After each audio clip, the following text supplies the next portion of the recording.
Hey, welcome to Beyond the Barricade. Today I got my very special guest, Mr. RAZZLE Dazzle. How you doing? Hi, everybody. All right. What inspired you to be a wrestler? Oh man, let me see. Well, I've been a fan of wrestling since I was a teenager. Actually, even since I was a little kid. Like watching all these different tapes. Like a lot of it was just like seeing if I could actually do it, and I've still stuck with it. Like, I've been active since like 2006. Like I never thought I'd be going this long. Oh, who has been your mentor in wrestling? Oh man, like I've never had a real direct mentor. A lot of it's had to do with myself, but I've had some great teachers, great instructors. Like some of them have drilled me really hard, but you know what? That's what's necessary sometimes when you're first learning this stuff. Like Ricky Reyes, like he was a tough teacher, but he taught me a lot, and well, I still respect him. Ricky's a good guy. Who is your favorite wrestler of all time? Oh man, that is a tough question. Let me see. Like I could name so many right now, but I guess I'm gonna keep it down to the top three. All right, top three. All right, like these are the guys that got me inspired to wrestle. Okay. Like the first would be Shawn Michaels. Shawn Michaels, Heartbreak Kid. Yep. Like a lot of what he's done, so many people he's fought. Like you could look up a lot of his matches, and the man is a master of his craft, and he's still going. He really is. Yeah. Let's see, Chris Jericho. Jericho. Yeah, he's done just about as many great things as Michaels, and both of them have shown me that even like a little guy like myself, like and I'm considered like one of the smaller guys, like even a smaller guy can make it in professional wrestling if he works hard enough and with a little luck. Gotcha. Let me see, and the third would probably be Andy Kaufman. Andy Kaufman. All right. Yeah. Like, granted, his wrestling is so-so, but if you look at his promos and his feud with Jerry Lawler, like, that's the stuff that inspired WrestleMania. Yeah, true. At least in my opinion. I don't know about the people who watch who would consider that, but like I suggest looking up Andy Kaufman's promos and his feud with Jerry Lawler. They are just amazing. I've seen them. Yeah, they are pretty good. Yeah. Oh yeah. What advice would you give to anyone wanting to be a wrestler? Find yourself a good school with good teachers and students, and work hard. This is not going to be a business for those who are very flighty or who aren't dedicated to the craft itself. Right. Like if you're only showing up like once every couple months, then don't expect to get booked anywhere. Yeah, this is consistent. Yeah, this is something you have to. This is something you have to love. Gotcha. All right. Is there any extra challenges being a wrestler, being autistic? Yes, like big surprise. I actually have autism myself, and like some of the biggest challenges out there, like would basically be understanding people sometimes. Like it's made some wrestling tougher, and just basically just trying to take certain amounts of criticism because because what it's like with autism, like a lot of people will see us as like don't feel anything at all, like mostly robotic, but that couldn't be further from the truth. If anything, it's more like we feel far too much. You know, so yeah, it's a big spectrum. Oh yeah, and in the end, like if our emotions get too far, it's usually one of two results. Either one, we shut down completely. That's where a lot of the robotic stereotypes come in. Right. Or we just the emotion just boils over. We just completely melt down. Got it. Okay. I know how that's like. Yeah. My son's autistic. He's on the spectrum too. So. Like it's not easy. Understand. Yeah, it's not easy. Tell me about what you like about Star Wars. Oh, Star Wars.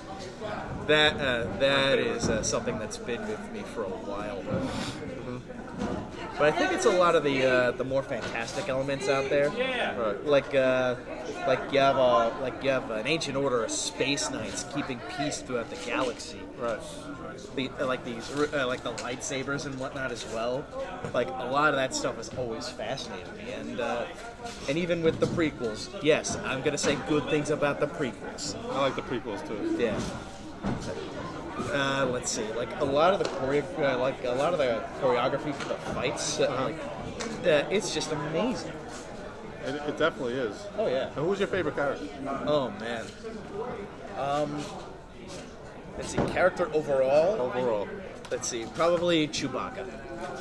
I was gonna say Chewbacca. That's my favorite too. Yeah. I love Chewbacca. Like he doesn't really take. He doesn't take. Doesn't take any crap. Yeah, he doesn't take that kind of stuff from anyone. That's right.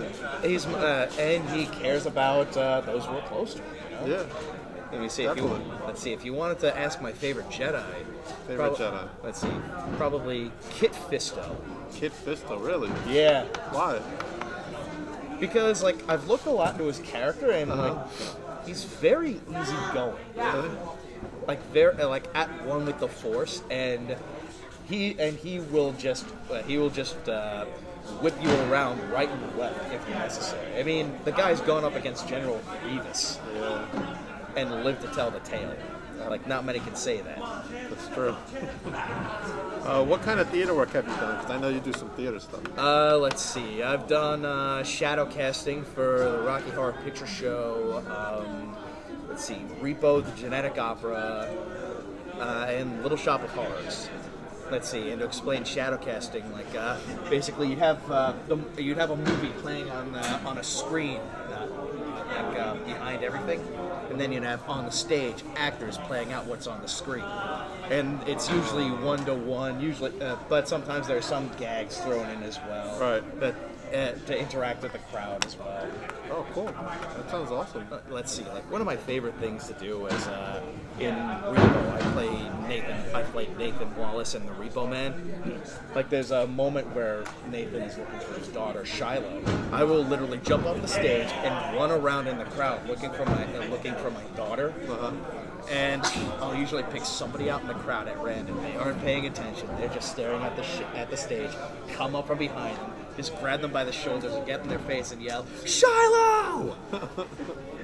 And it is just hilarious. Awesome. All right. What type of match would you like to be in that you have? Oh man. I'd say either a blindfold match or a cage match. Okay. What do you like about the cage match? Like you want to go all the way at the top and jump? That's not really my style, but okay. I've seen a lot of wonderful moves like that. Like Jimmy Snook at the top of the cage, Madison Square Garden. Yeah. But let's see, I kind of like everybody involved in the match is there inside the cage. There's only 2 ways out, right. And you normally have to get through the other guy in order to do it. Got it. Okay. Who would you like to face that you haven't faced? Oh man.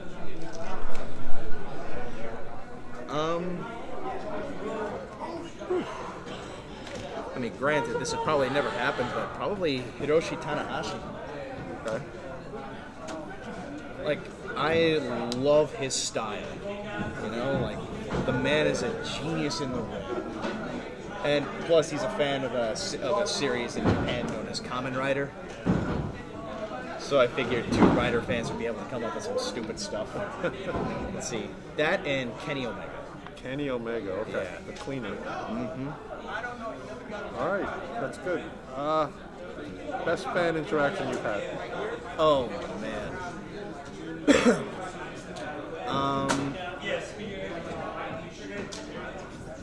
Let's see. This happened a couple of years ago. I remember I was heading back to the ring after a match. I was heading towards the ring for a match. I can't remember who I was fighting, but this one person just got in my face and said, "Razzle Dazzle, you suck." And then I turned to him and I said, "That's not what your mother said last night." And I just walked off right to the ring. Like, out of the corner of my eye, I saw all of his friends just get in his face. It was beautiful. Awesome. What do you want to accomplish as a wrestler? Oh, man. What would you like to do? Let's see. I'd love to wrestle in Japan. Okay. And, granted, this is probably never going to make it, but I'd love to wrestle at WrestleMania. Yeah. Never say never. Never True. know what's going to happen. True. But, like, one of those two things, I could retire happy.